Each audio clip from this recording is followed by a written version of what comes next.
Ladies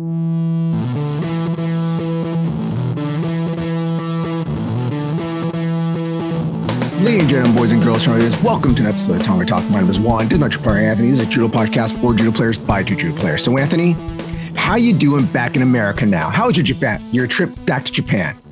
It's been a week, right? Yeah, it's been a week and it's been a busy week. I was jet lagged and then mostly dealing with neck and knee problems from sitting on the trains and planes for so long. And if you were following my Instagram, like I actually biked around Tokyo on this bike share bike, and that bike is way too small for me. You said it was like a clown bike almost. It's just like you know what a Brompton bike is? Like those foldable bikes. It has small wheels. Let's just start with that. It has really small wheels, and it's definitely not made for someone as tall as me because my knees were hitting the handlebar. So I had to sit way farther back, which was super uncomfortable, just so I could actually pedal. And also when I was pedaling, I'm not pedaling straight down. Like my knees are flared out, like in a butterfly position, dude. Like a clown riding a bike. Like a clown riding a bike, exactly. And I think we rode like 25 miles or 23 miles or something. I don't remember, but it was uphill too in certain parts. So my knees just not feeling very well right now. And everything up the chain, like my neck. Well, you said it was a weird day because that was the day you walked all the way up this temple. You went to that international college judo class. It's not the same day. It's not the same. It was the same day week, though. Okay. It was the same week though. Okay, so I thought you did all of that and the bike ride all in one day. So I walked every day, but then I climbed the 800 steps at the temple, and then my knee was already feeling kind of tired from that. I guess tired is a good way to put it. It's not hurt, but something fell off, and then I went to do judo, and at the university, and someone landed on the side of my knee, and then after that, I was like limping back to the hotel. Then it was just like all downhill from there. Yeah. So, it's not too bad, but I was actually thinking about doing Winter Nationals, but now I told Philippe yesterday I was probably going to do it, but now I'm like, let's see how it is. Cause I couldn't sleep last night. My neck's just killing me. It's funny cause my mom saw the pictures that my sister sent. And she's like, you look really tired. You need to stop doing judo. And I'm like, I'm tired because I'm jet lagged. And also our schedule in the first week were so tightly packed that we were waking up early every morning and doing all the stuff and walking like miles and miles and climbing all these steps and hiking and then doing judo. I'm like, of course I'm tired. So well, you only did judo one day where you're out there. Yeah, there was only one day. It's in hindsight, I was kind of like wondering if I should have done more judo, but I think in hindsight it is good that I didn't do it this time. Just not going to talk about the whole trip, but basically just follow his Instagram. You see his whole trip on his Instagram. Okay? Yeah, it's it was nice. It was nice to be able to just wander around and do whatever I wanted, basically. And this is the trip that I've used the most Japanese in ever. So that was good for my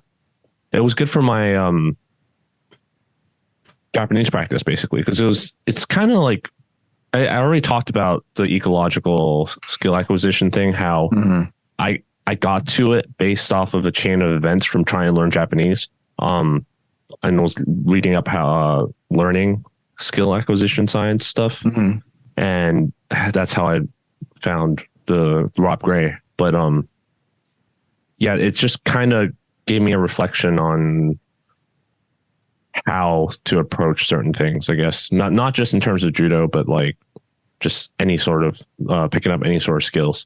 And how do I say this? I guess I've been teaching so much and working so much that it was nice to kind of step away from it for a while, you know? So, I'm kind of glad I didn't do judo because of that. Cause I didn't feel burnt out because at this point, showing up to judo and training and teaching just feels like brushing my teeth at this point. I don't really think much of it. Some days obviously is good. Some days is bad, but it was nice to have to not brush my teeth for a while, I guess. Well, okay. Well, here's another question for you. You just had this trip to Japan. You're there for 2 weeks. So we talked about on the show before that you're going to India this year also in December. Yeah. Are you going to do any judo while in India? So it's not actually December. It's actually January. Oh, it's January? And yeah. It's I think it's end of December into January. So, there is no direct flight to India, so I'm going to stop by Singapore. And I was like, if I'm going to be in Singapore, might as well spend a few days there. I'm definitely going to try and do judo in Singapore. I was looking at clubs, and Singapore is such a small island, I guess. Actually, I was looking at the map the other day, and it reminds me of Hong Kong. But it's such a small island, and there's so many judo clubs for how small that place is. Really? Okay. I can't believe it. I'm like, man, how am I going to decide which place to go to? So I have a few places I'm looking into. But I'm definitely going to try and get a day of training in while I'm in Singapore. And then in India, where I'm going to is Chennai, and there were 2 places nearby. I don't know if I'll have time, because for those who don't know, Indian weddings, they're like multi-day long stuff. And also I'm kind of like not comfortable going out alone, in an unfamiliar place in like India. But I was looking into, and there's this place that they had really janky floors. Let's just say that. Did they have mats, or is it just, I'm not being mean, but you see they have some really old mats. In some pictures, they have really old looking mats. And in other pictures, they have like a tarp on top of like dirt, I guess, or dirt. Yeah. So I've seen that before. Yeah. Part of me has got curious, but then another part of me is like, that looks dangerous. So, I use a Google Street View to look at the neighborhood, and I couldn't tell. I'll probably ask my friend who is from that area. My friend who's getting married, he's from that area, so I'll probably ask him like, hey, is this place like safe to go to alone at night? Yeah, at night. Most likely at night, right? Yeah. So yeah, probably gonna look into that. India is not very likely, like I said. I'm looking into it, but unlikely. Singapore, definitely gonna try to get a day of training there. All right. Well, since this is our first episode back, since we did the advertisement and website episode, because you were gone, so we did a pre-episode for that. Well, for the after that. But before we talk about it, I know that in the previous episode I talked about I have a lot of stuff I planned to do on the plane and on the train. Like, I didn't do anything judo related. I didn't even think about lesson planning. I just passed out because I was so tired. I just passed out on the plane, passed out on the train, which has never happened before. Yeah. I never sleep on the plane, but I was so tired from work going there. And then I was so tired from walking and biking and everything on the way back. So I just I brought my tablet to work on basically, and I just never used it. So that, yeah, it was basically my vacation away from judo too, other than one day I trained. So you want to get back to, so we usually people get back, ask us questions and stuff. We like to answer questions at the beginning of the episode, so most people can hear them.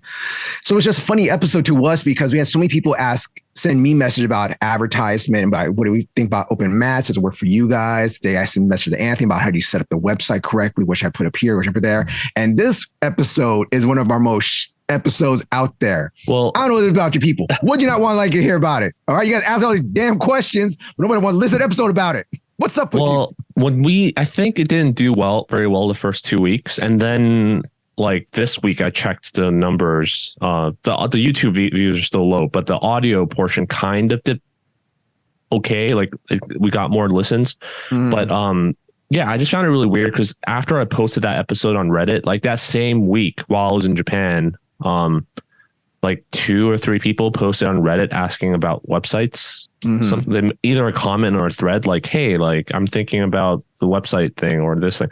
I guess nobody saw my post about it, but I didn't want to be like, hey, go listen. I don't want to self-promote basically and say, hey, too much. I'm not going to answer your question, but go listen to my episode instead. Yeah, but I did type a comment response. But there was a lot of good info in that episode, and if people listen to it, because I never got a DM. Remember, I offered to help people make a website in the middle of the episode. I didn't timestamp it, so people would have to actually listen to it to hear that offer. But I never got a message from people about it. I guess people just don't care enough. I did have someone complain about the cost, like $5 a month before. This is like last year. Someone complained about it, and I was like, I can do it I can help you make a website for free. And then like I just got ghosted. Like I've never offered a free service to someone who was complaining about something costing money. I don't trust you. Ghosted. Trusting you're free. Yeah. You're going to backdoor. You're going to come in, change everything later. Yeah, it was just funny to me. Right? It was just me. It was just a funny thing that we get these questions and people ask their opinions, and we do like, well, it'd be an interesting episode. We do a whole episode on it. And it's just this terrible doing episode. I think like the first week we got like maybe less than 100 listens. So it's just funny to me. I kind of understand because it's really targeted towards club owners, which isn't everyone, because there's not that many people that have clubs in the first place, especially in the US, which is majority of our listeners, right? And so most people wouldn't have an interest in that, even though it's something you could do to help your judo club or just understand in general. And then second of all, I've encountered lots of people that think we don't need this. Like they think if we teach good judo, people will come, kind of mentality, you know, like, I don't want to say, like a boomer mentality, I guess. A boomer mentality. Yeah. So they you need to advertise people. You need to get out there. You need to hit, you can't just go hit the pavement, pass out flyers and people are going to come. No, you need to advertise online somehow. Okay. Yeah. I mean, this was a very common thing, I guess, in the early 2000s. Like, but I think there's still people that still think that way nowadays. Kind of like, they're not adapting, basically. Kind of like if we kept paying for Facebook ads, even though we see the data clearly showing no one goes on Facebook anymore. So we have to adapt to the times. And I mean, maybe in 2 years from now, even, especially since technology and the web moves so fast, 2 years from now, a lot of stuff that we said on that episode might not be true anymore and might not be the best way of doing things. But so that's just our thoughts on that episode. It was funny to me. It was really funny to me. So after that, we talked about the episode was about like safety things or things that you can wear pads and stuff like that. We had a lot of questions about that as well. So I was surprised that did really well, actually. Yeah. But it's also, we get the same question as always of like, oh, what do these two idiots know about safety and stuff? Well, we've had a lot of injuries and I know how to prevent stuff now that I'm older. So I'm going to get that, what do they always say? Hindsight's 2020 afterwards and stuff. So you see things and you try to help people like, hey, tape up this, wear this brace, do that. It's okay. You can wear these. You don't have to like suck it up and you have to do this stuff. No, you can wear these things. We get people like, well, you guys don't know anything. You guys should have so-and-so on there or have them. We've tried to have some medical people on here, but it's kind of tough, you know? Yeah. So I actually they want to get paid. All right. Yeah. We got no money. I got a lot of engagement from that, like comments and emails and DMs. So someone was like, yeah, Mike Tyson famously said how he was doing neck bridges and it messed up his neck. Because boxers get punched in the head, so they need strong muscles to take shots, right? Yeah. So he said like Mike Tyson's a famous case of why someone who not a famous, what do you call it, anecdote that basically says you shouldn't do that. But there are, I was doing some more research and I should have clarified that there are safe ways to do the duck walks and there are safe ways to do the neck bridges. It's just most people don't do it the correct way. It has to be like, it's a I guess one, you have to be doing it right and it's really easy to make to do it wrong. And that's assuming one, either you know how to do it right in the first place, or two, your coach does. But as we said, most people just do whatever they're however they learned it when they were a kid or learning the drill. So it's better to just avoid it, right? Especially since there's alternatives. There's other exercise you can do that's safer to do the same exact thing. Yeah, if you want, I'm not going to talk about the neck bridge thing because I couldn't really find a good video about it. But the duck walks, there's a I forgot what his name is, but his YouTube channel is like GMB Fitness. Let me see what it was. I actually bought one of their programs, GMB Fitness. Yeah. Well, I actually bought one of their fitness programs before. It's unrelated. I I was looking into gymnastics training, like rings and stuff, many years ago, and I bought one of their programs, and they're really good. And then I found out the guy actually does jujitsu, BJJ, and he has a video showing you how grapplers do duck walks, and it looks really close to a combat-based wrestling shot kind of movement. So he basically shows the correct way of doing it, and but for me, I think it doesn't translate really well to judo. So you really have to ask yourself, what is the purpose of this movement? Is there something else I can do, kind of thing? So yeah, that's just to clarify, there are like safe ways to do it, but it's like, why go through so much trouble? So, and as one thing is like, are you gonna do it correctly? And when you're tired, a lot of people, when you get to those higher reps and stuff, your form's gonna start getting bad. You're gonna start getting tired. You're gonna start doing it a bad way. And that's when you get to people like, oh, well, it's fine. And they tear something, they pull something. It's like, well, was it worth it? Was it really worth it to say that I can go do duck walks or I can do these neck bridges? Yeah. Okay. I'm also really surprised how many people said that their dojo, because I did a poll, I think on the I forgot what spot was, it Spotify or Anchor that had a poll, and a lot of people messaged me saying, "Oh, my dojo does the katakuruma squats." I was really surprised by that, and I'm like thinking, why you would never knowingly squat a limp barbell with a known amount of weight on it, right? We all know you're probably going to get hurt if you end up trying to squat 300 pounds for if you're not that strong. And especially we put on clips and everything so the weights don't fall off and you don't get imbalance. So why would you do that with a sack of human weight? I just don't understand. Cool. Yeah, but you also don't know how much that person exactly weighs, especially since if it's like a big beginner's class, like this white belt shows up and you don't know this other guy and you just end up being partnered. Now you got to squat that guy and you don't know how much he weighs. So you wouldn't do that with a stiff barbell. And you know, if you do barbell squats wrong, you might hurt your back. Why would you do this with a human that you're going to drop? Playing devil's advocate, because I do, Anthony's because he knows I do this in my class. They're playing devil's advocate. No one does deep squats when they have someone on their back. They do like barely lunge squats. And I know they're going to do that. And I don't care. It's more about the fun of picking somebody up and like feeling what body weight feels like on you. That's why I have my students do it for fun. I don't expect them to do deep, like ass to grass squats or nothing. Some people can't. Ones. Some people can't even squat their own body weight is what I'm saying. Like half squat. They can't even half squat their body weight. Yeah. So that's what makes it funny and fun, you know? Yeah. All so right, that's that. So. Yeah, that's that. So interesting news. So USA Judo is doing a joint program with the French national team here in the U.S. They're going to have two programs. Not French national team, French Judo Association. French Judo Association. To me, they're the same thing, but maybe they're not. I don't know. Not. I'm stupid. Okay, whatever. Yeah. All right. Doing a program with them. They're going to do one on the West Coast, one on the East Coast. One they're going to do on the West Coast is going to be the week of the Winter Nationals. I believe it's going to be here in California as well. My thinking, like we haven't looked all into some stuff, but I'm thinking they're probably going to do it at Azusa or somewhere near there because it's where the Winter Nationals is. It's to be determined. It's definitely in Los Angeles, they said, but it's to be determined. Yeah. And the other one is TBD. In North Carolina. Yeah, North Carolina. Throw your hands up. Yeah, that's where they have one of the training centers, and also where they hired that guy from Was it from Sweden? The guy from Sweden. Yeah. That's where he's running his program. So that's why they're going to have it there.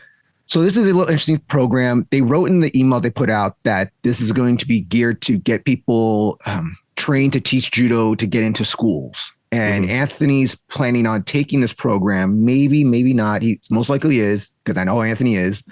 And when this program happens, he's going to go to it, do the online classes, go to the classes in person. And when that happens, we'll probably make an episode on that and give a report on it, because this is something interesting, because this is the French Association, one of the best judo programs in the world other than Japan. So this is very I think actually is better than Japan. Yeah. We got fighting words here now, all right? You got fighting words. No, but in terms of school, in the school program, in school program, you'll even, like when I was in Japan, if you followed my Instagram, I was going to the bookstores, right? Looking for judo books. Like they have Japanese judo books that are teaching you about the French school judo curriculum. So I'm like, that's kind of like telling you how good the French are at implementing this. So yeah. So this is a really good program, I think, and I think people should really take advantage of this, enlighten us, because people are going to say, well, we do it this way in America. Well, look at our programs here in America. This is just, I'm just going to put this out there. I might get some heat for it. Exactly. Us, we always think about like, we want to see results as in like tournament wins, championships, gold medals. We want to see that. And it might be like, well, my system works. I know what my system is. I know it works. Well, does your system work? Because look at the American program right now. Look at the French program. Do you have a sixth dan? Do you have a sixth dan or a seventh dan? But it's a whole thing. Like, look at their program, look at what they've done internationally, and look at our program. It doesn't hurt to go listen, keep an open mind. All right. That's the way I'm approaching it. When I got the email about this clinic, I was kind of like, man, I've been traveling so much. It's going to be like literally, I'm going to miss the first day if I were to go to this thing. And I had to take 2 hours off of work to sit in on that Zoom meeting that just literally happened right before we were recording this. And the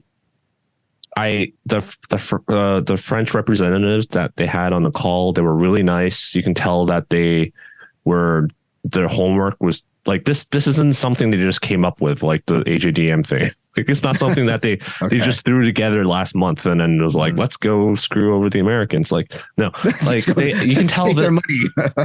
You can tell this thing, they actually planned it, tested it, and this is something that they actually used for a long time. So it got me curious, but my reservations, like how there's so many barriers to overcome and challenges to overcome in the American, I guess let's just call it American market. I don't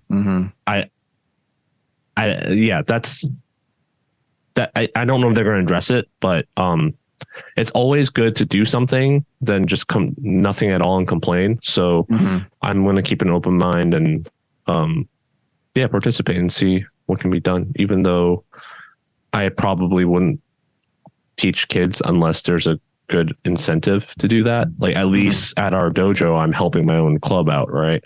But they are either going to have to pay me a lot of money or give me a lot of freedom in terms of what I do with the program for me to want to even volunteer teaching kids in the school. So. Yeah. But it's something it's from a very good judo country.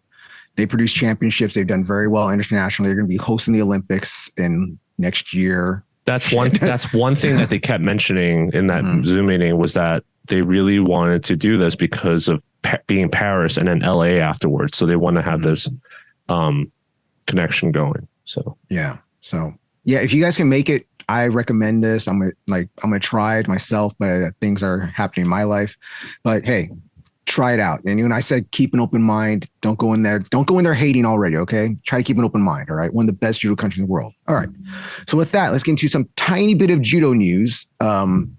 Nothing about internationally, because people, you can follow the terms yourself and stuff. Go on the judo thing with Anthony's little blue lion thing that he has still, or he still has it. I don't have it anymore. I still have the NFT. I still have the blue lion. I'm still the blue lion. I just don't have access to view the what do you call it? The tournament's live anymore because I didn't want to pay. And given how I saw certain calls were made, I'm just like, I'm glad I don't care. I don't watch live judo anymore. It's it's not the rules. I like the rules this year. Actually, it's the consistency in the calls, specifically drop false attack calls. Yeah. So with that, a lot of people know I talk about the PFL a lot because the PFL has a lot of good judo players competing in their MMA division stuff. So the PFL's big end of the year show this year is going to be on November 24th. It's an ESPN pay-per-view. The main event is, I can't ever say this guy's name right. Olivier Mercier. Olivier Mercier? Yeah, I can never, Olivier Mercier. Wasn't he in UFC? Yeah, he was in UFC. Yeah. He was in Tough. He was in Tough. So last year he won the lightweight championship. This year he's all the way in the finals again to defend his lightweight championships, and he's the main event. So judo player out there using his judo very well in MMA. He's done very well in the PFL, and he's the main event in the show, which is great. All right. Again, this is the ESPN pay-per-view. The second match on the main card is Kayla. Kayla's coming back. It's not determined. She's not in a tournament this year. She's doing a super fight. So people were asking like, why she's not in a tournament? What's happened with her? Well, she decided not to do the tournament this year. She decided to do a super fight. So taking some time off, getting some rest. Great for her. So that fight right there is going to have two really good judo players. I know some other guys on here that do some judo, or at least some sambo, but those are two really good judo players in the main card. So you want to watch some judo and MMA? I suggest watching that. All right. That'd be really cool to watch. And I'm telling you that now because from then to now, I know we're doing an episode then, but I'm not sure if it's going to come out in time. So just so you guys know, November 24th. Yeah, November 24th, ESPN pay-per-view. So that should be cool. All right, Anthony, you ready for story time with Juan? Yeah, I guess that's going to be our main topic. I'm not sure what we're going to name this episode, but I guess it'll just be us chatting about recent events. So I'm sorry for our international listeners. This might be boring for you guys going up against, I'm then talking. So let's just put it out there. This episode, I'm going to talk about my experience pretty much with the USJF National Championships happening in San Francisco. And again, for most people that do or do not know, if you're a regular listener, you know that here in America, we have three different judo federations. We have USJA, USJF, and USA Judo, which in most countries only have one. And some of our internationals are that's weird. Why do you guys have so many? And it's because we're American. That's why. That's pretty much we're American. We need three for some godforsaken reason. We need three. So we've talked about this before. The past few years, they've had a joint negotiation where they've all been working with each other seamlessly, very nicely and stuff in cohabitation. Is that the word? Cohabitating? Whatever. They've been working together, right? Yeah. Well, recently they've had a divorce. They all separated. Yeah. They went their own ways. They separated. The kids have to choose which parent they want to go with. It's technically almost a year now. So I guess time flies. Yeah, time flies. You're having fun. So USJF decided, you want to know what? We're not going to have a winter. We're still working. I don't know if they're even still working the winter nationals, actually. No, they're not. I think they are. It's a good question. It's a USA Judo tournament now. Yeah. Yeah. So what it was back in the day, USJA and USGF would have a summer nationals and a winter nationals. This is the first time that I've done judo in I can't even remember the last time they had this, but USJF decided they're going to have their own USJF nationals for points to make a team so they can send out internationally to represent the US. Not go through USA Judo, not that we send our best players to USA Judo. We're going to create our own point system for our own guys, for our own members, which is... So I think we talked, to clarify it, that's what USJA said they were going to do. Yeah. But we didn't know if USJF was going to do the same exact thing as USA Judo, as USJA, sorry, or whether they're going to like work together. Yeah. To get their own national.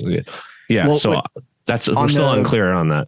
Well, on the smooth comp, it said there that the seniors and juniors, I think cadets worked for USJF points. Yep. And that goes into a thing later into my story about when I get into this. So, yeah. So I think they're going to get points to get funding to travel abroad is what the USJF, this is what it sounds like to me. USJF, it's like you get points from us and then the top ranking, whatever USJF cadets and juniors will get funding for traveling to probably compete for USA Judo is what I think. Versus USJA, what they said was they're going to have their points, nationals, and then the top players would have a USJA team that competes abroad. And people are like, you can't do that. It's USA Judo's territory. And they're like, well, we assume they're talking about like opens, like Montreal Open, like kind of stuff. So yeah. Not like Pan Am's, like under America's banner kind of thing. So, that's that. Let's get that. That's what I think they mean. Yeah. So this is, like I said, this is some of the interesting stuff we've been going through here in the US. And I don't know, if I was an international person and I heard this, I'm like, give me the juice. Ooh, let me the scoop. This is why America has so many reality shows with drama and stuff.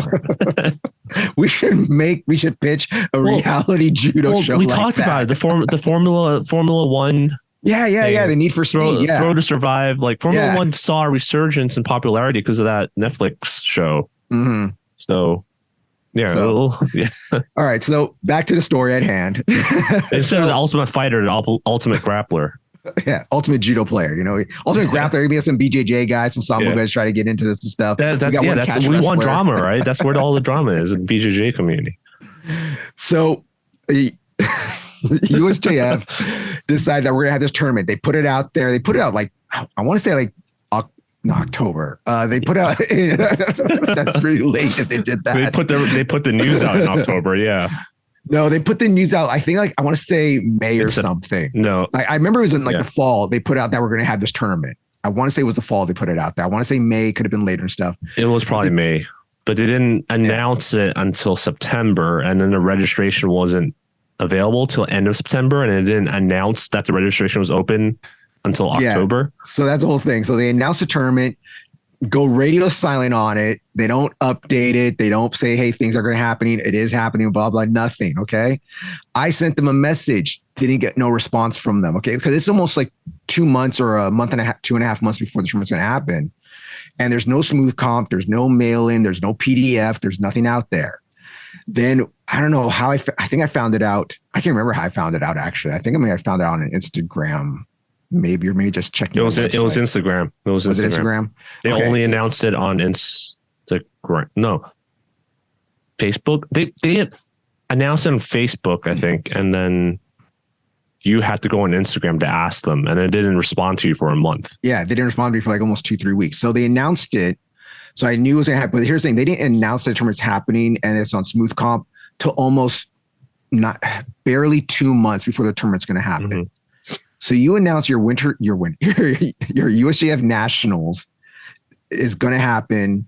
You don't respond to anybody, and then you don't put up the smooth comp until 2 months or a little over 2 months. From what I heard, they had trouble fielding volunteers too. So, yeah. Well, that's why get into more stuff because of the stuff that's happening. So they do this, and it's been really weird because I asked them like, okay, then they respond to me later that, oh yeah, it is happening. But they respond to me like almost like 2-3 weeks after it's been up on Smooth Comp that, oh no, it is happening. And it's like, yeah, I saw on Smooth Comp, it's finally going to happen. You guys finally respond to me like 3 weeks after. Okay, great. And I think did you send me an email too about it? No, not me. No? Okay. I think it was just me that sent it then over there asking them. So then they get there, and I want to do this tournament because, again, if people watch the show know I'm from the Bay Area. So for me, I'm going to do like a kill 2 birds, 1 stone, visit my family, go back to the South Bay, hang out. Remember the registration process? Our dojo wasn't on the list either. Yeah, no, I'm going to get to it. Okay. I'm going to get to all that stuff. So it's very interesting. We're not bad matching. We're saying this is a very interesting experience, and it's kind of like, what can they learn from this and how this can get better next time? So for me, it wasn't a big deal, but other people are like, oh, I don't know if it's going to happen. Is it going to happen? Is it not going to happen? Am I going to get my hotel? Am I not going to get my hotel? Where's it going to be at? Where's the hotel they're providing for us compared to where the tournament is, which I think was very bad planning also, because the hotel they got for the tournament was really close to SFO, really close to the airport, which is 15, maybe 20 minutes if you don't know where you're going to where the city college is. Normally the hotel for the tournament's right next to the venue. That way you can just go to your hotel and you can usually just walk to the venue. Most tournaments I've been to has been traveling tournaments. It's like that, or they're pretty much at the same venue. Like we went to Vegas for the USA. Yeah, it was the same hotel. Place. Yeah. So them having that, we're going to provide shuttles and stuff for you guys. It's going to be great. It's like, it wasn't great because the tournament's really far away. You have to rent a car or use a shuttle service. So they finally put up their stuff on the website. It's finally on Smooth Comp. And I'm like, okay, I want to do this tournament. I try to go on Smooth Comp to register. Hollywood Dojo, click on that right there to join. Sorry, your dojo is not recognized. What do you mean it's not recognized? I do it again. You must register with a registered dojo to compete. Hollywood's on the list. I see it. It's right there. I click on it. And again, sorry, your dojo is not qualified or not registered, blah, blah, blah. This happens for almost 2-3 weeks again. Almost 2-3 weeks. We're like, I keep on checking almost every day. Why is it not working? We're registered. I talked to Fleep about it and stuff. He tries to contact them. They said that we should be on the list. We're not. No, they said it. They said the problem was on our end. But yeah, we're like, we never ever had to do anything when we signed up for all the other not hundreds, maybe like 100 tournaments. Dozens and dozens of tournaments. Never ever had to do any of this stuff that they're talking about. Yeah. And then Anthony even had to go to Smooth Comp and get what'd you have to do? You become a manager. Manager, yeah. Apparently, then it had nothing to do with it. Like Yeah, clearly. So Anthony was just like, well, I'll do what I have to do. I'll become a manager on there, which is pretty more easier than he thought it was going to be. So they finally accept us. They finally one day tried to register and they said yes. So I register. We had 2 other guys registered. Other people were thinking about registering, but apparently no one else was, because Philippe was like, at this point, he was done with this tournament. He was like, this more. Well, it was at that point, it was like, what, 3 weeks before the tournament, and there was 28 people registered. That's what I was going to get to the next part. Yeah. So the closer we get to this tournament, and you don't see the numbers going up. Like, there's a lot of brackets that are just 1 person, 2 people, 3 if you're lucky, all the way up to like the week of the tournament. And this is another weird thing when I registered also. Every national tournament I ever registered for, Winter Nationals, Summer Nationals, USA Nationals, anything I've registered for my entire judo career, even though like even though I'm in the veterans division, it's always, are you going to fight 81 kilos? Are you going to fight 90 kilos? Are you registered under 100 kilos? Are you going to fight over 100? They always have the weight divisions there. I only white belt, novice, sometimes very small local tournaments that would be like, okay, guys, we're going to do light, middle, heavy. We don't know who's going to show up, so we're going to put you guys light, middle, heavy, and we'll make brackets from there. USJF, when you registered, had there for veterans. I'm looking, where's 90 kilos? And I just kept seeing light, middle, heavy. And I'm light, middle, heavy, light, middle, heavy. I guess I registered as middleweight. I guess I'm 90 kilos. I'm assuming that's maybe middleweight or light heavyweight. I don't know how they're doing that. 90 is heavyweight, I think. You think 90 heavyweight?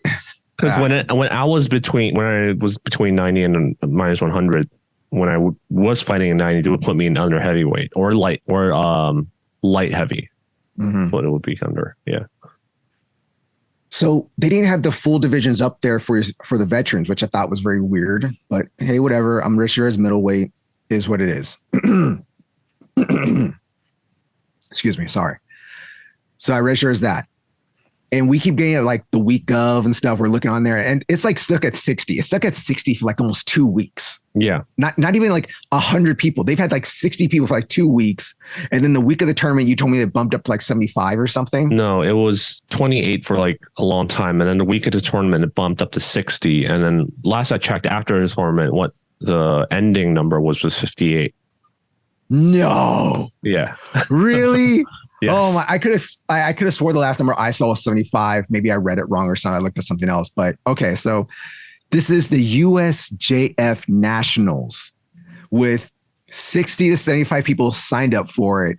The damn San Jose Open that happened. Sorry, I just checked it now. The final number is 51. 51 people.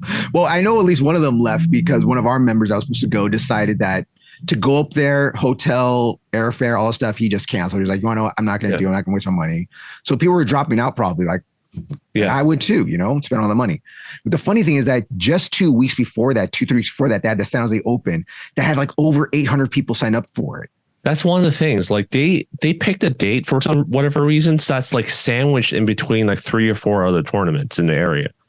So people already, those tournaments were announced way ahead of time. Mm-hmm. So people already made plans for that. And this is the same thing I tell my mom all the time. But I'm like, if you're going to have me commit to something like serious, then you have to tell me at least 8 or 9 months in advance. I have to make plans. Like otherwise, I already planned out all my trips for the next like year, basically. Well, they told us 8-9 months in advance. They didn't say when or where. A month and a half. They said it was San Francisco. I mean, I honestly thought it wasn't going to happen. So I wasn't taking it seriously. And then I know we were like in the past episodes, we were memeing about how like, oh, if no one shows up, you're going to be national champion without competing at all. And I don't know if that happened or not. There were some divisions where there's no one people can fight against. So it's like, were they a champion? Did they go uncontested and now they're a national champion? Like I don't know. Like maybe. So in the end, I was supposed to have 2 people in my weight class at least, middleweight division. There was 2 other guys in there. Another guy that came with me, Will. I think he had 7 in his, maybe. I'm not sure many, but he had like a full bracket. And his was good for him. The only thing that was weird is that when we went there the day of, it was all brown belts. There was like no black belts in his division. Yeah. So I go up there. I'm with my family and stuff. I'm waiting for them to put up smooth comp stuff, and I tell Will, and I did the early weigh-ins because luckily Philippe talked to them, and we were one of the local weigh-in places for Southern California, which only me and Will weighed in. I was the only two people that showed up to weigh in that day. So we did the pre-registration weigh-in. For me, I was fine. On the paperwork, it said that if you're, again, they're the ones for points, cadets, juniors, or seniors, you could do satellite weigh-ins, but you had to come in and do a weigh-in weight check on the weigh-in day, which I don't know what the allowance was going to be, how many pounds, or just to make sure you showed up. I don't know what it was exactly. So I told Will that, and you know how Will is, in one ear out the other when it comes to certain things. I love the guy, but sometimes just doesn't listen. Very smart boy too. Very, very smart. So the day of the tournament, I'm like, okay, I'm ready. It's all registered. It's still happening. I haven't gotten a cancellation email yet there. I'm hanging out with my cousin. We're just doing stuff. And later that night, I get a call from Will being like, hey, Sensei Juan, should I go weigh in? It's like, yeah, you're supposed to go do a weight check and a check-in when you get there. You're like, oh, okay. Well, I'll call him to make sure I have to. I was like, yeah, well, I'll do that. He calls me later. Sensei, I went there and it's not even 8 o'clock yet. It's like maybe 7:30, between 7:30 and 8 o'clock ish. And the weigh-in's supposed to end at 8 o'clock. He gets there. He says the door's locked. The people at the hotel said they left already. They left an hour early. They left like an hour ago. There's no one there. I'm like, okay, you said you were going to call or email them. I guess you didn't. But I was like, well, try to find somebody there at least. Try to find someone representing the USJF to see like what's going on. Do you need to do it? Because he drove over there. I don't know how far his hotel was, but he drove over to the hotel to find this out. So I guess what happened is that he didn't find anybody or didn't look. I don't know. I don't know what the boy did, but apparently he left, went back to the hotel, and they called him, be like, hey, excuse me, Will, this is Will from Hollywood, blah, blah, yakety schmackety. Yes. Like, yeah, are you going to come and do your weight check or anything? Because we're still waiting here for you. He's like, what do you mean? I was there. It's like, well, where'd you go? And he apparently went to the wrong building or something. No, we're at this hall at this building right here. You're supposed to come here. So he had to drive back to San Francisco. So wait, Will did not weigh in at Hollywood then because he lives up there part-time, right? If I remember No, he weighed in at Hollywood. Okay. So did you do the weight check? No, I didn't. The only people that had to do the weight checks were like seniors, cadets, and juniors. Okay. Because those are got it. Okay. So yeah, did he not get an email about where the location is going to be? I don't know. He didn't tell me. Like I kept on going off what they had on the smooth comp. And that's why I read that smooth comp. So you got to read the smooth comp, guys. You got to read what it say down there. All right. You got to read it. So that's why I knew they had to do a weight check. And like I said, they even contacted him like, excuse me, Will, you going to come do the weight check or check in, whatever it was they're going to do. So he had to drive. So he drove away, had to drive back over there, do the weight check thing. I assume everything went fine because he fought the next day, which is crazy because again, there's no signs or nothing saying weight check this direction. The hotel staff didn't know like what's going on here. It's just like you said, I want to give Will the benefit of the doubt because I think it's ready to. I don't trust either of them. Like so either both stories sound like it could have been both people's faults. So yeah. So then later that night, after 8 o'clock, I'm like checking smooth comp, like, am I brack it up yet? You know how you get antsy and stuff. You're like, brack it up. I get a call around. I want to say it was like almost 9 something. I don't know if it's 10 o'clock yet exactly, but it was pretty late. Not late, but pretty late. And I get a call from this number. I'm just like, I just pick it up. But I don't know why I pick them. Normally I don't pick up numbers I don't know. And it's one of the women that are running the tournament, one of the ladies that's doing it. He's like, excuse me, this is Juan Rodriguez from Hollywood Judo. I was like, yeah, how can I help you? He's like, okay, that's blah, blah, USJF. So no one weighed in at your weight class at 90 kilos. So what we can do for you is like, yeah, no one weighed in. And I'm the only 90 kilo guy in the veterans division. Okay. And I think I was the only 90 kilo guy in the seniors division too. I don't think anyone showed up for seniors, which I've only had this happen to me one other time for the California State Championships years ago, like 10, 9, maybe 11 years ago. I had that happen down there too, which was crazy. But apparently no one weighed in at 90 kilos. What they offered me first was, Well, first they said, I don't know how your arrangement went, but we have one for you. If you want, we could reimburse you, but that's just your tournament fee if we reimburse you. Yeah, that's not reimbursement. It's called a refund. Yeah. Reimbursement will be paying you back for your hotel and well, then flight. They offered me a refund at first. And I was like, well, what can you guys do for me? This is their first offer. Their first offer was they'll bump me up to the heavyweight division. Oh, I thought you had first class on the flight back. We'll drive your car back for you because I drove up there because I need my car with me. I'm one of those guys. When you said bump me up, I'm like first class. They'll bump me up to the heavyweight division, which they had one guy that was under 100 kilos and one guy that was over 100 kilos. So in my head, I'm thinking, so the minimum, I'm fighting at least two guys that are going to weigh at least 220 each, 220 or more, I'm thinking. I'm like, I could do it. I could fight them. One guy was around my same age, I believe. The other guy, I think he was 45 to 50, I think. I'm like, I could do it. I'm already out here. I'm here to fight. Why not? Whatever. I'll go do it. And then when I'm about to say yes, she tells me, well, the other thing we can do is that I have two guys that are 81 kilos. I'm like, okay, I go fight the lighter guys, 81 kilos, and be faster than me. But here's the but though. Seniors. They're both white belts. I don't know what age they were and stuff. They're in the veterans division. Why would they even offer that? I it's not fair for the white belts, I think, if you do that. Yeah. So I was talking to a lady and she's like, well, if you decide to go with the two heavyweight guys, it's simple. You already agreed to it. We can say yes. Well, we have two janitors out back that never trained judo before. You want to fight them. But if I want to go against the two white belts, the two 81 kilo white belts, we would have to contact their instructors or contact them to get permission that they will fight you. And I was like, that would just be an exhibition bracket then. It wouldn't be for anything. Yeah, pretty much, I think, at that point. So I'm like, whatever, I came here to fight. I'll fight the heavyweight division. All right. So I don't know what happened to the two guys that are originally in my weight class. They fought the janitors.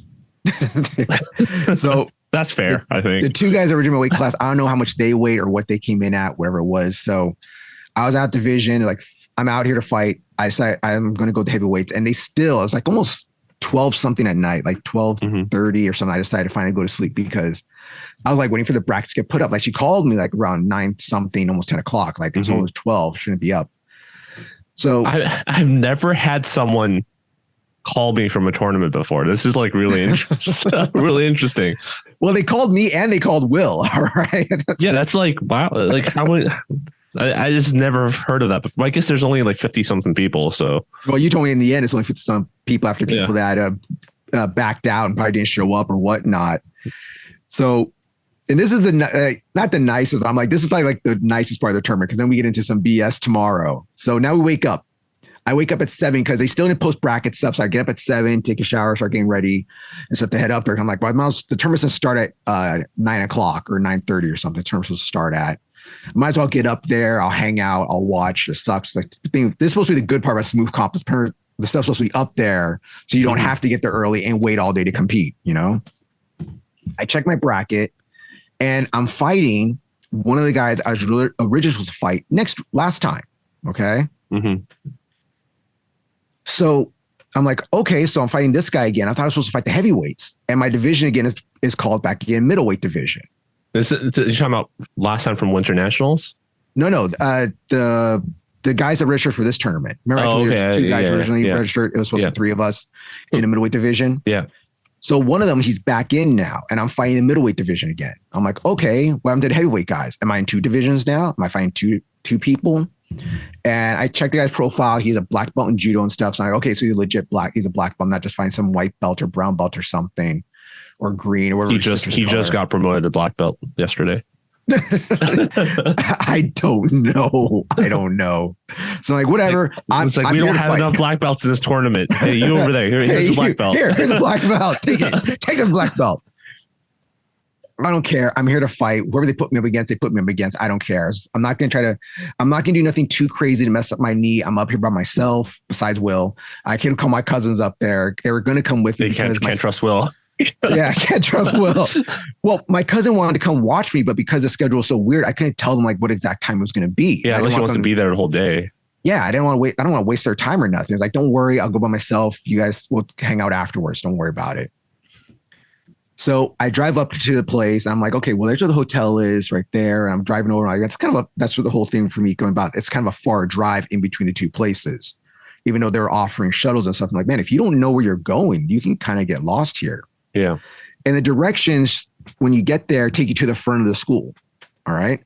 Where the gym is, where the dojo is and all that stuff. I wouldn't necessarily say it's in the back, but it's kind of in the back and the side. And there's no signs.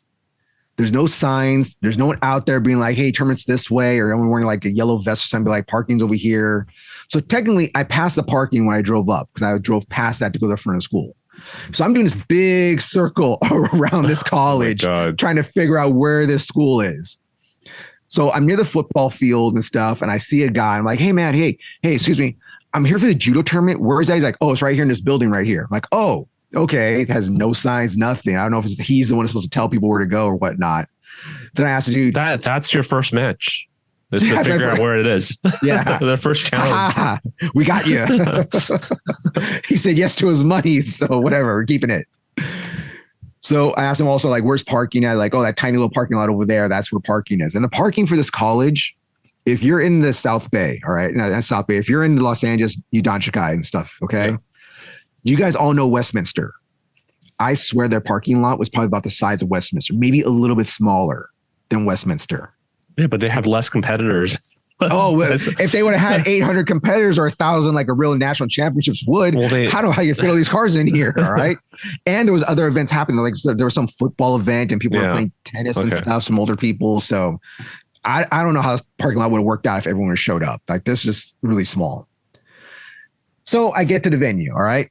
I get there. I have a little bit of trouble trying to find how to get into this place because, again, there's no sign telling you how to get into there. I luckily just found a door that was unlocked and got in. I get there. Will gets there. I tell Will, like, I'm going to get changed. I go into the bathroom. I get changed and stuff, trying to avoid the opening ceremony. It's already almost 9:30.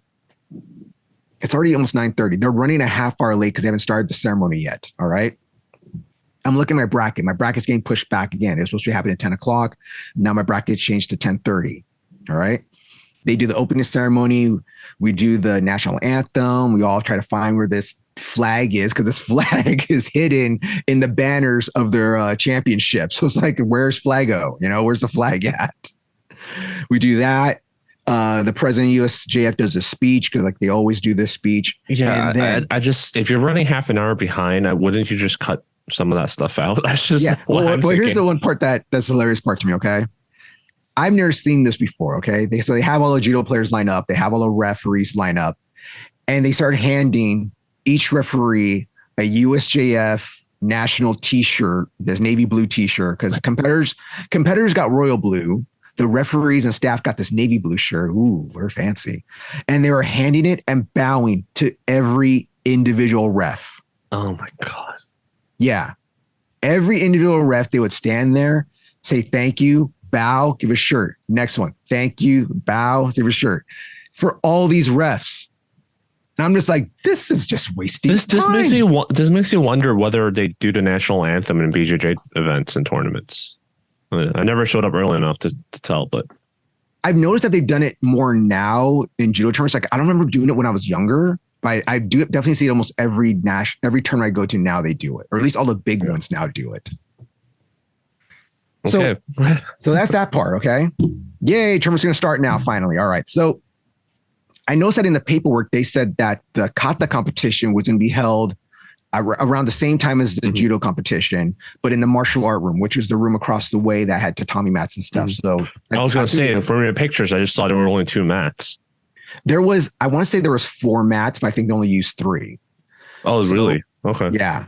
So, they only used 3 mats, but there was 4 set up. So the martial art room was across the way that was supposed to be having the kata competition. I was like, oh, that's cool. They have a martial art room. If I do judo, maybe karate, maybe something else to do inside there and stuff. That's a really cool area. It's really, really nice, actually. Really nice to have there.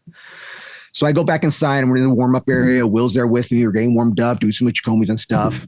And then we start hearing him like call some names on the PA system. And I'm like, oh, wow, the PA system's already being used. People's like, where are people at? You know? And then Will checks his phone and he notices that his name has been eliminated from his bracket. And we're like, oh, what's going on here? What do you mean your name? We didn't hear them call your name on the PA system.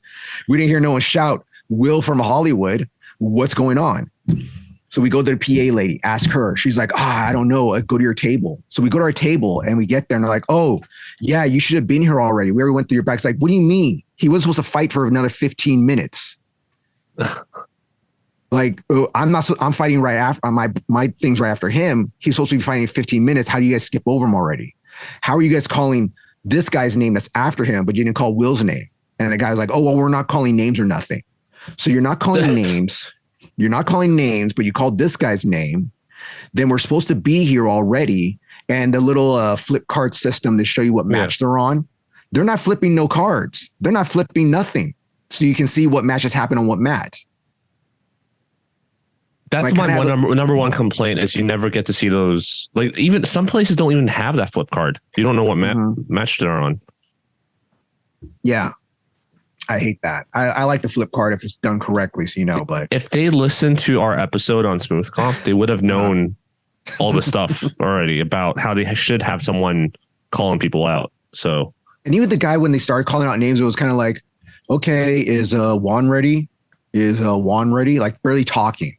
Yeah. So I have not a big argument, a mini argument with the guy talking about that. It's not fair. You called this guy's name. You call my guy's name. How are you supposed to be here? Smooth Comp said he was a fight in 15 minutes. And the guy was like, okay, well let me fix it. Let me fix it. Okay. And the guy, after that, me and him kind of, I'm not saying we're cool homies or nothing. We're going for drinks later. But after that, he was cool about it, which I appreciate. That he helped us out. He could have been a huge D-bag and just be like, nope, sorry, you're done. You're out. That's what happened at the last tournament where they moved someone's matchup by 4 hours.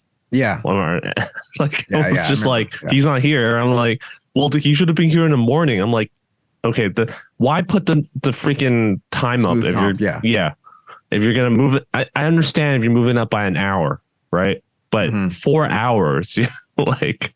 Yeah, that's so stupid.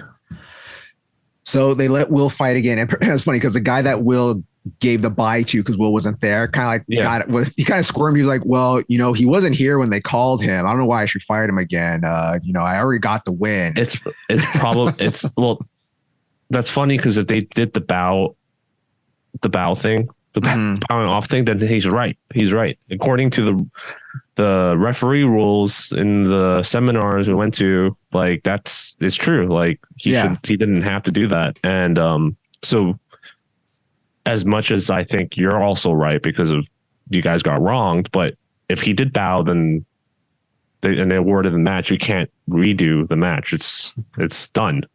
But also, they only did this for you because there's only 51 competitors. If there was like 800 competitors, like Winter Nationals, they're going to tell you to you got screwed. Sorry, man. Yeah. You should have been here. So Will competes. I compete and stuff. Will goes 2-2, takes third place. I go 2-1. I take first place. It's really fun. It was really cool. Oh, the other thing that happened is that, okay. So Will's first match, he's supposed to be blue. Then I relook at the paperwork. I relook at the brackets. Then it says he's supposed to be white. So I tell Will, like, oh, where's your white gi? Oh, it's over in the stands. Why is your gi not here with you? See, I'm telling you, Will, at the store, something's wrong on both ends of the spectrum. So I tell Will, he says, oh, do you think it matters? Yes, it's a national tournament. They're not going to let you be on the blue side with a white belt, man. Trust me. Like, this is one thing I know they're not going to budge on. Trust me. This is something all refs like love shitting on people with. Okay, go get your gi. So he's ready to go get his gi. And he's ready to get his gi. They call him like, Will, where's Will? And I was like, he's getting his white gi right now. It's like, no, it's fine. We switched him. It's fine. He can be blue. He can be blue. And then this other ref comes over and says, no, you can't switch them. You can't switch. You have to keep it the way it is. You can't switch them. And the guy goes, no, look. And he's like clicking the button, switching them like to white and blue. But she's pissed. She's like, don't you ever do that. Don't you ever change stuff. And again, I'm like, oh my God, woman. Again, if this was 1,000 like real nationals tournament, I get it. But dude, like you said, there's like 50 people here. All right. You're not even using all four mats. This is why judo is so behind, I guess. So it is another funny thing about that I noticed. So I was like, okay, on all of my matches, I'm blue. So I'm wearing my blue gi the entire time, which is cool, easy, nice. Okay, I don't have to change my gis. I can keep my white gi clean. But I'm thinking, oh shit, when I get my medal, I'm gonna have to put on my white gi, and my white gi is gonna get dirty just to get my goddamn medal. I see people on the medal stands wearing blue gis and stuff, just wearing blue and white gis on there. That's a personal preference. Well, no, you're supposed to. You're supposed to. Yeah. Well, not the rule. I don't think it's in the rules, but you're supposed to. It's not in the rules, but you're. I've seen people have hissy fits. I've seen people have hissy fits about putting people in white gi. Yeah, because like I said, culturally, you are supposed to wear the white gi, but I don't think it's in the rules that you have to. Yeah. Just like you don't have to bow to inanimate objects no more. You don't have to bow to the mat. Oh yeah, they don't enforce that. Yep. Yeah.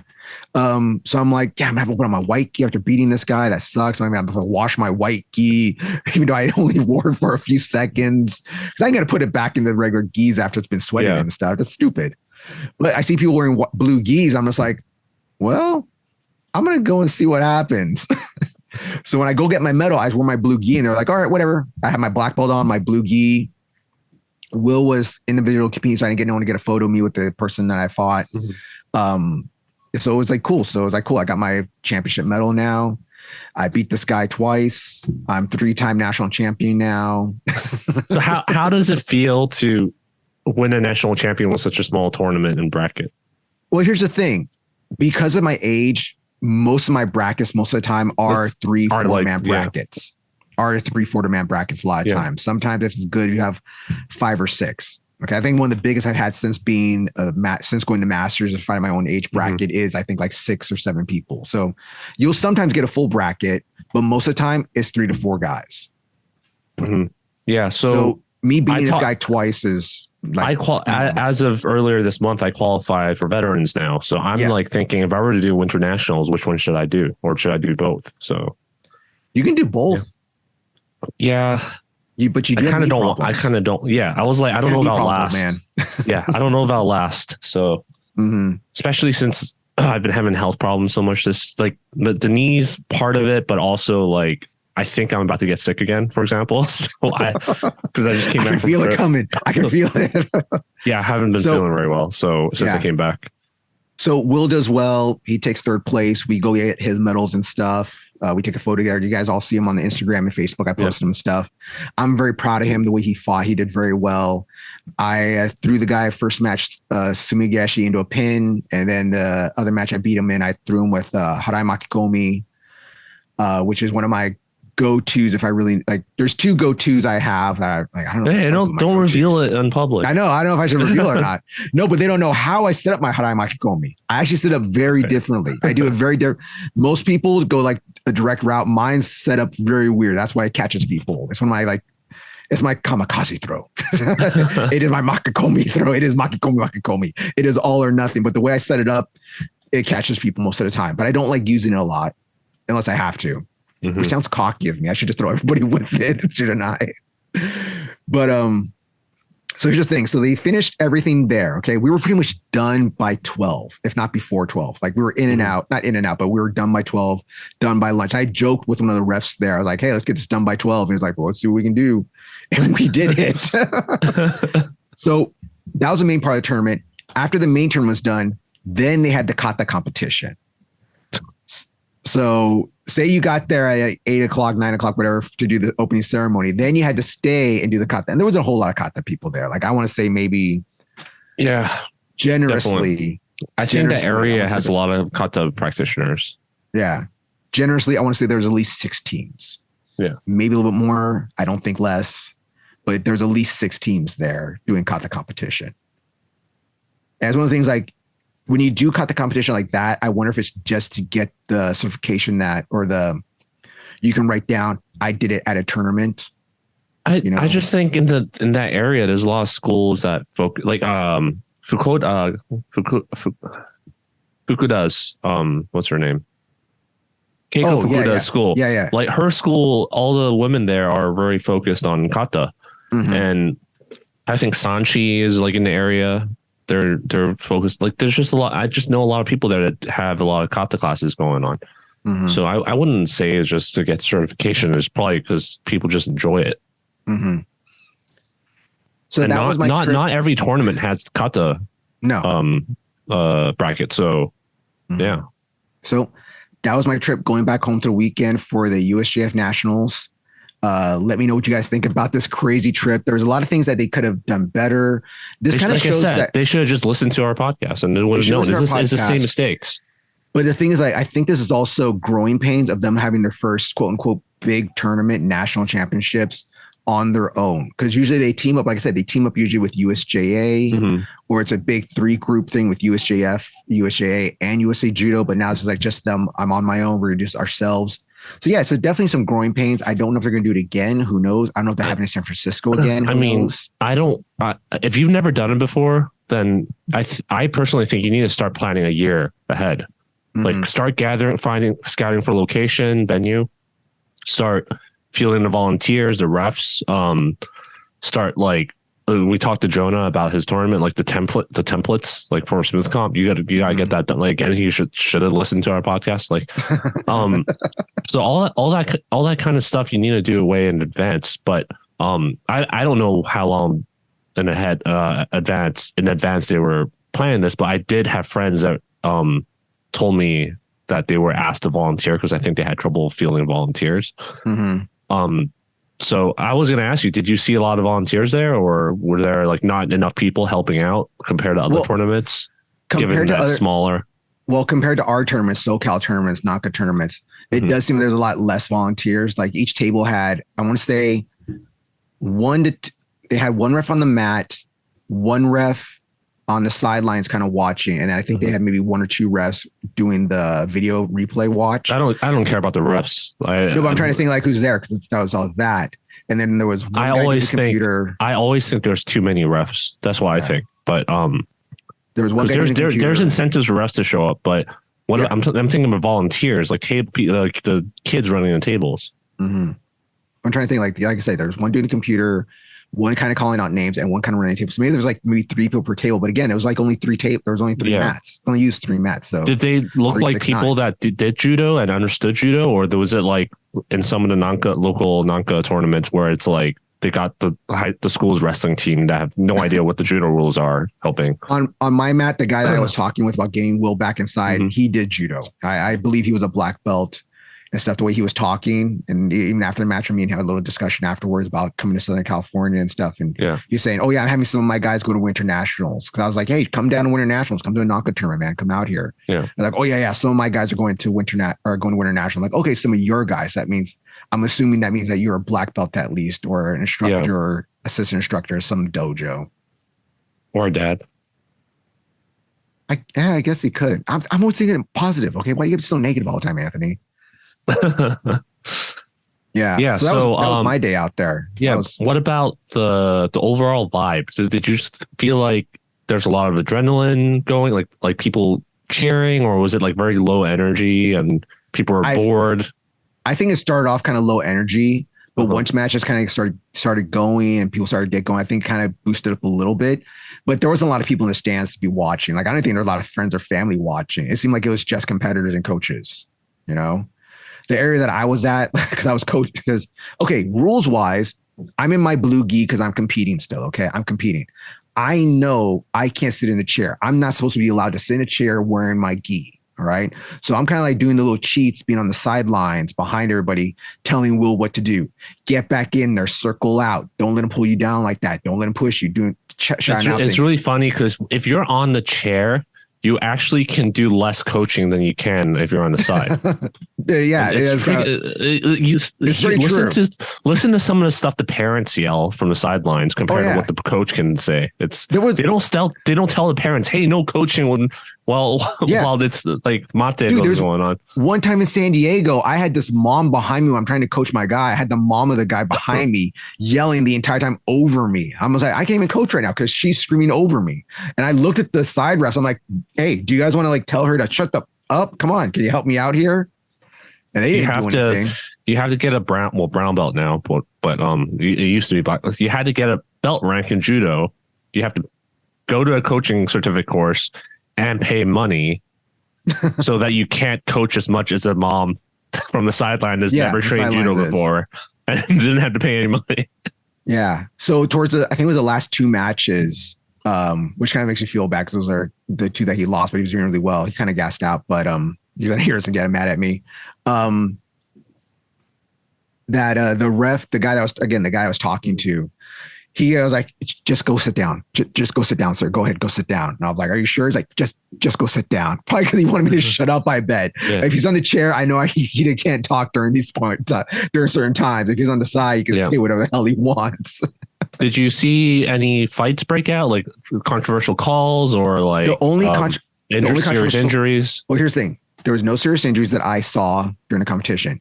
There's no big arguments or fights except for stupid Will. All right. Will's last match was against this jiu-jitsu guy. Like, not his last match, second to last match was against this jiu-jitsu. No, was this his last match? I know it was his last match. It was against this jiu-jitsu guy. Probably did judo and jiu-jitsu. I noticed he was doing a lot of jiu-jitsu stuff. And this other coach that was next to me was like, oh, yeah, I think he's the BJJ guy. It's like, yeah, I can tell. Like, yeah, we were both like, yeah, BJJ. So Will was getting called on kind of like not bad calls, but he was getting called on certain stuff and the other guy wouldn't. So one of the things, like, I know I'm a terrible person. Let me know if how bad I am to say this, guys. Will got a push out Shido or something happened to him. And this guy kept on like pulling guard a little bit. And I said, oh yeah, give him a push out Shido, but don't call it pulling guard at all. Don't call that. It's okay to pull guard, right? I'm horrible. I know I'm so bad, guys. So the last one, so that happened. So it's because it keeps on like, oh, Shido, then they'll wave it off. Then someone else happened. Okay, Shido, the other guy, then they'll wave it off. And there's a lot of Shidos happening in this match.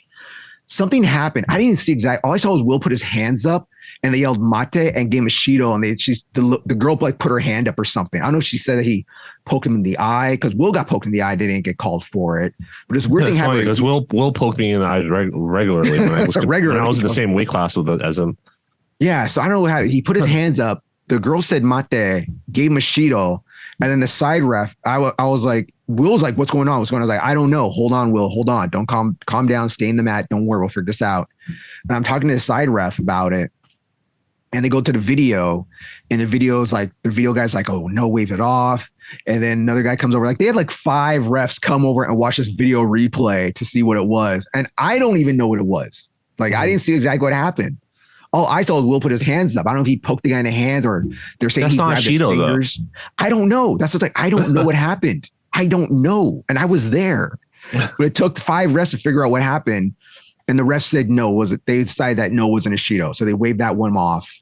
But that was like because Will was like, first they're going to Shido him, Hansakamake, Shido and whatever, blah, blah, blah. The match was done. And then they just said, no, mate, let's watch it again. Oh, no, stance. Okay, no. They're about to Shido him again. Then another ref said, no, hold on. Let me look at that. Dude, like 3 Stooges, they kept walking up. Everyone to take a look at this because this is the biggest controversy. The only thing going on, I guess. Just let them fight. Like yeah, they're just watching us, looking. What is it? What happened? Replay it again. Let me look at that again. And I'm talking with the side ref and stuff. Like, so what's going on? I was like, oh, so how's this ref doing? She looks pretty new. Is she okay? He's like, yeah, I think this is her first tournament. She looked kind of nervous out there. You got to get that confidence of being a ref. She's like, yeah. It was really weird. It was kind of weird after a while. But they took off the Shido. They fought again. Will threw the guy for what I thought should have been Wazadi personally. But if he would have shouted, if he would have key-eyed, he would definitely got the Wazadi.